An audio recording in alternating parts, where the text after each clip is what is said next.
जिस तरह से इस हत्याकांड को अंजाम दिया गया, इसको आप समझ सकते हैं कि इसमें 4 या 5 लोग शामिल होंगे, क्योंकि 2 लोग एक व्यक्ति को पकड़ के पटक के काट नहीं सकता है, गला रेत नहीं सकता। 2 आदमी हाथ पकड़ेगा, 2 आदमी पैर पकड़ेगा, गर्दन पकड़ेगा, उसके बाद उसके ऊपर छुरी चलेगा।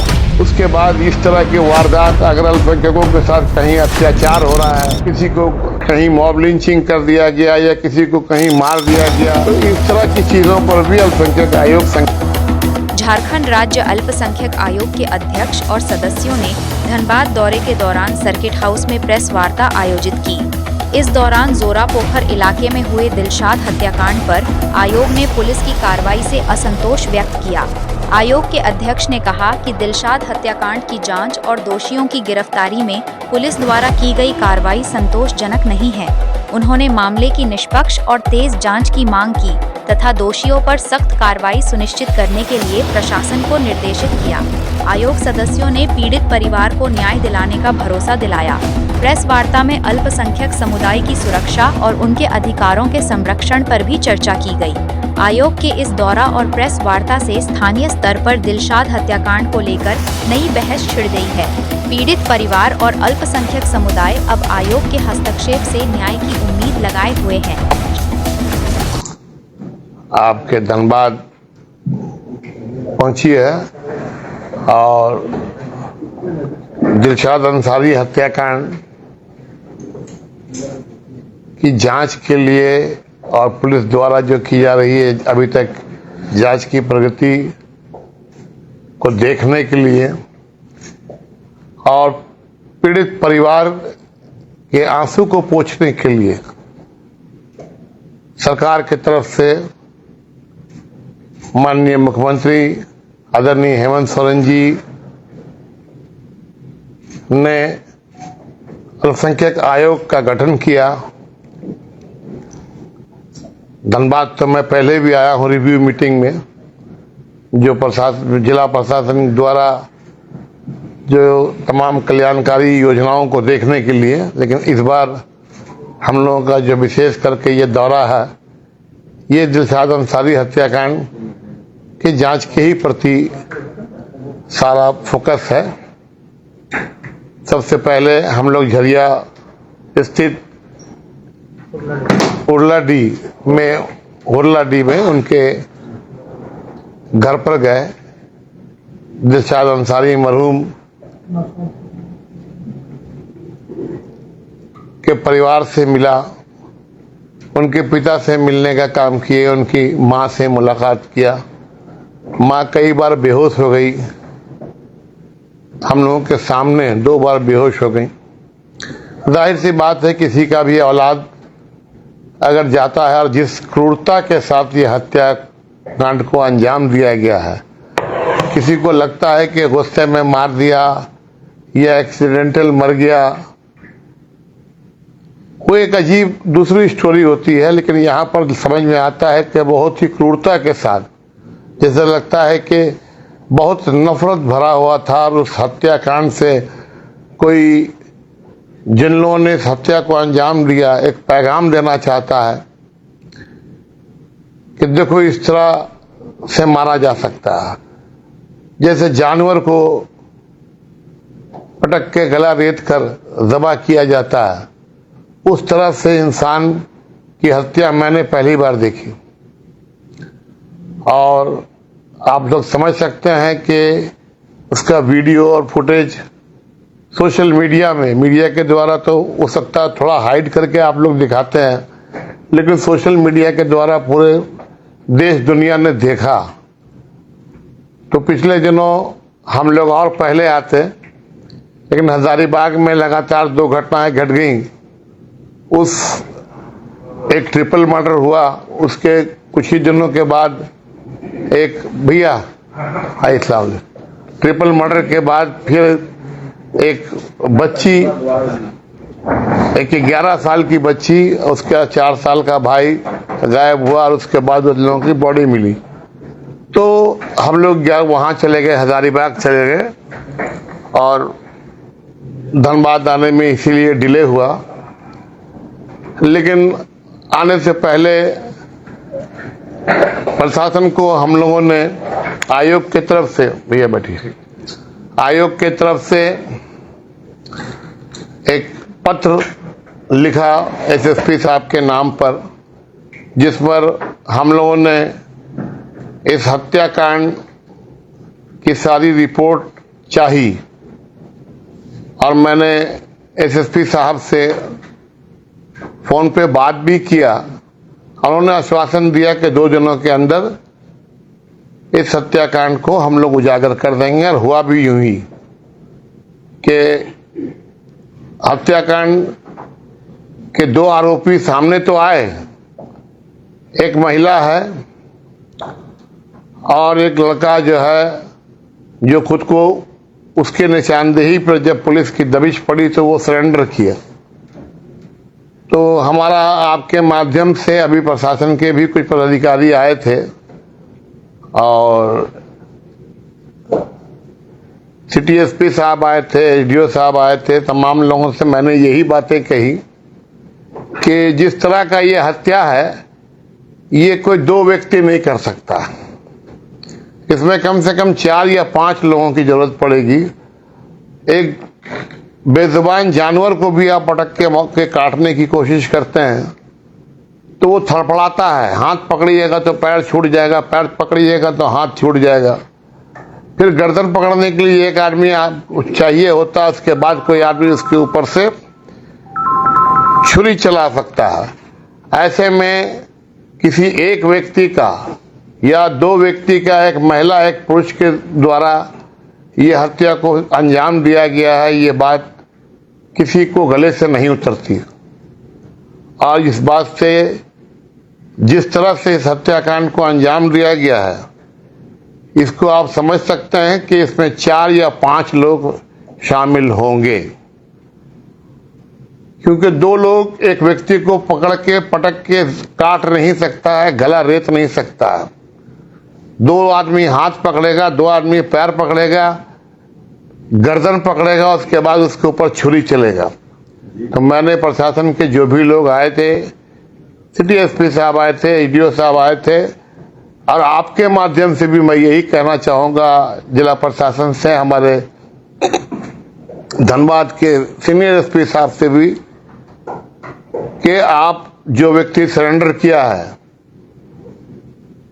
उसको रिमांड में लिया जाए और उसको रिमांड में लेकर आगे और पूछताछ किया जाए। जो महिला भी गिरफ्तार हुई है उससे भी पुनः पूछताछ की जाए, और जब तक ठीक से पूछताछ नहीं होगा, एक आदमी सरेंडर किया, जेल चला गया, तो आप इस चीज को मत मान लीजिए कि 2 ही लोगों ने इस हत्याकांड को अंजाम दिया। इस हत्या में और भी लोग हैं, और हत्या का वजह क्या है, जो वजह सामने लोग बता रहे हैं, वो वजह भी हजम नहीं हो रहा है कि कहीं ना कहीं प्रेम प्रसंग की बात सुनने में आ रही है, जैसा कि प्रशासन द्वारा बताया गया। आप लोगों को ने भी मीडिया में भी इस बात को छापा है।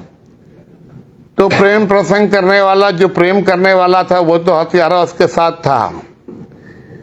और जो मुझे रिपोर्ट मिली है, और मैंने जो सुबह से कई लोगों से बात की है, और तमाम लोगों ने बताया कि ये उस परिवार का फैमिली फ्रेंड था।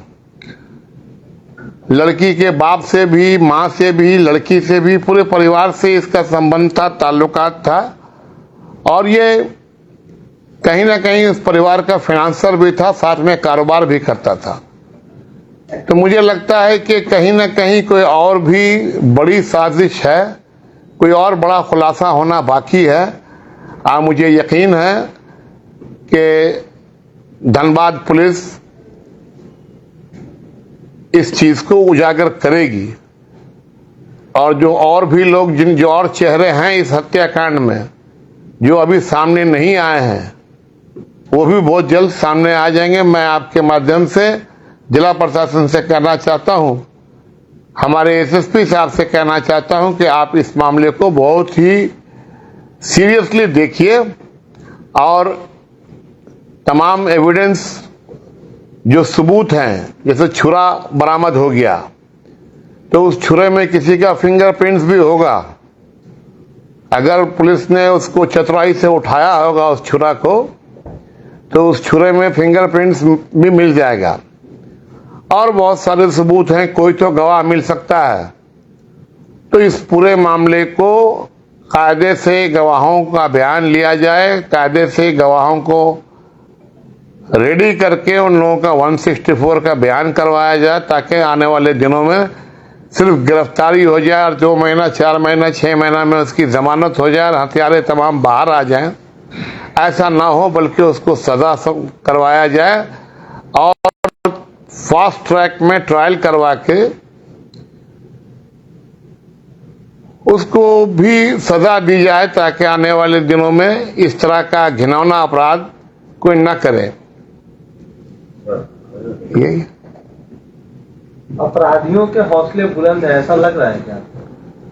देखिए, ये तो अपराधियों के तो अपराध तो यहाँ पर धनबाद में ऐसे भी सुनते रहते हैं और तमाम जगहों में होता है, लेकिन ये एक अजीब टाइप का अपराध है। इस अपराध में आप देखेंगे कि कोई छुरा मार के चला गया, कोई गोली मार कर चला गया। ये बिल्कुल जिस तरह से जानवर को ज़बह किया जाता है, खस्सी को, उस तरह से गला रेत कर हत्या किया गया है। इसके पीछे बहुत घृणा है, कोई बहुत ऐसी बात है जो क्लियर नहीं हो पा रहा है और प्रशासन इसको बहुत जल्द सामने लाएगी।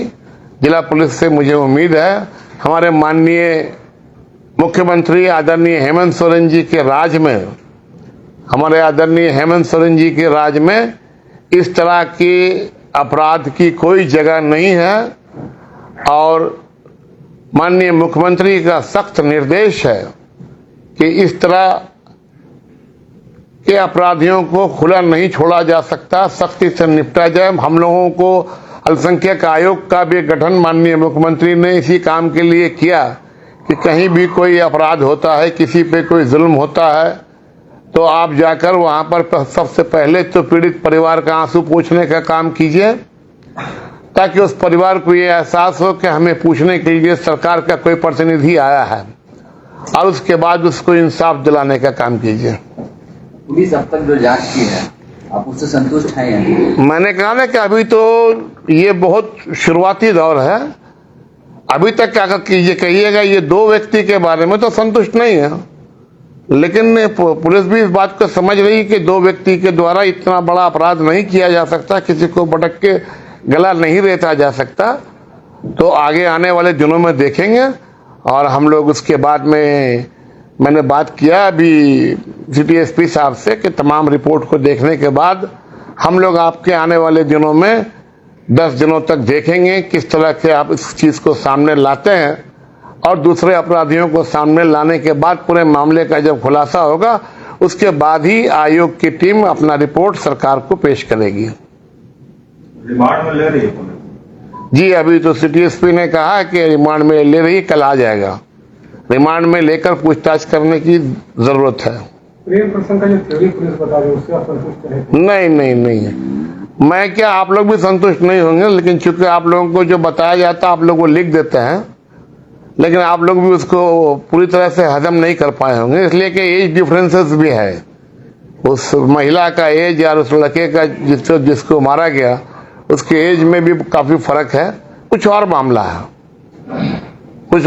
है जो जांच के बाद सामने आएगा। और इसके अलावा क्या अल्पसंख्यक आयोग और किस तरह से योजनाओं पर काम कर रहा है? देखिए, अल्पसंख्यक आयोग का ये दायित्व है कि सबसे पहले तो हम लोग देखते हैं कि पूरे राज्य में तमाम जिलों में जाकर भ्रमण करते हैं कि केंद्र सरकार द्वारा, राज्य सरकार द्वारा जितनी भी योजनाएं चल रही हैं, जो कल्याणकारी योजनाएं हैं, चाहे वो विशेषकर अल्पसंख्यकों के लिए हो या जनरल योजना भी हो, तो उसमें भी अल्पसंख्यकों को उनके आबादी के अनुपात में उन्हें भागीदारी मिल पा रही है कि नहीं, इसको हम लोग मेनली फोकस होता है। उसके बाद इस तरह की वारदात, अगर अल्पसंख्यकों के साथ कहीं अत्याचार हो रहा है, किसी को कहीं मॉब लिंचिंग कर दिया गया या किसी को कहीं मार दिया गया, तो इस तरह की चीज़ों पर भी अल्पसंख्यक आयोग संज्ञान लेती है। लेने के बाद अगर कहीं कहीं पर इस तरह के वारदात भी होते हैं कि पुलिस द्वारा मार दिया गया, तो उसकी भी जांच अल्पसंख्यक आयोग करती है, करके सरकार को अपना रिपोर्ट पेश करती है। सर, आज से करीब 4-5 साल पहले जब कोरोना संक्रमण काल चल रहा था, उस वक्त अल्पसंख्यक बच्चों की हकमारी हुई थी, छात्रवृत्ति घोटाला हुआ था, बड़ी लंबी चौड़ी जांच चली, लेकिन किसी पर कार्रवाई नहीं। हम लोगों से पहले की बात है, इसलिए आपने जब कहा ना, चूंकि मुझे 2.5 साल पहले मेरी नियुक्ति हुई है, अल्पसंख्यक आयोग की जिम्मेदारी दी गई है। मान लीजिए कि उस वक्त की जो नहीं, जाहिर सी बात है, नहीं, उस वक्त की जो सरकार का जो मामला था, आप जिस जमाने की बात कर रहे हैं, शायद मुझे याद है वो घोटाला जो हुआ था वो भारतीय जनता पार्टी की सरकार में हुआ था। हम लोगों की सरकार बनने के बाद उसको उजागर हुआ था, और उस वक्त अल्पसंख्यक आयोग के अध्यक्ष भी भारतीय जनता पार्टी के ही कोई खान साहब थे। उस पर जांच आगे बढ़ी या फिर जांच बढ़ी होगी, जरूर बढ़ी होगी, चला गया? जरूर बढ़ी होगी। आप उसको पता कर सकते हैं, मैं भी पता करूंगा, लेकिन जांच हुआ है उसमें। संज्ञान लेना चाहिए जो लोग दोषी हैं। हाँ, चूंकि ये सरकार, देखिए, ये सरकार जांच जो है ये सरकार ने बैठाया था, तो उस जांच का क्या हुआ, उस पे क्या रिपोर्ट आई, ये मुझे जानकारी नहीं है। इसलिए मैंने कहा ना कि 2.5 साल पहले ही हम 2024 में एंड में हमारी नियुक्ति हुई है झारखंड राज्य अल्पसंख्यक आयोग का, कि ये जो टीम है अभी जो आपके सामने बैठी है, इसका गठन हुआ। Thank you.